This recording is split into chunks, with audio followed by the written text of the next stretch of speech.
अस्सलामुअलैकुम, आप देख रहे हैं ANY न्यूज़ नेटवर्क। मैं हूं मोहम्मद एहसन। बुलेटिन में सबसे पहले खबर शामिल करते हैं शकरगढ़ से हमारे सीनियर रिपोर्टर राना नईम जा की रिपोर्ट के मुताबिक चौधरी यूसुफ ऑफ मेंगड़ी के बेटे चौधरी महमूद पीटी के भतीजे और चौधरी जहूर गुज्जर ऑफ कोहलियाँ के कज़न चौधरी तलहा गुज्जर की शादी खानाबादी के मौके पर दावत वलीमा की तकरीब उनके डेरे में इनकाद पजीर हुई।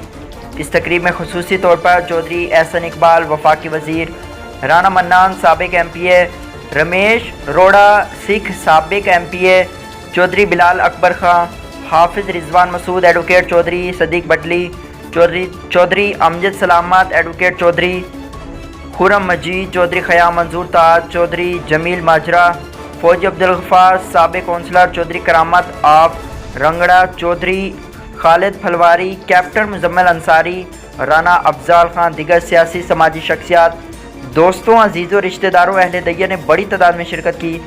मेहमानों की तवाज़ो पर पुरतकल्लुफ़ खानों से की गई। आखिर में चौधरी यूसुफ चौधरी महमूद ने तमाम मेहमानों का शुक्रिया अदा किया।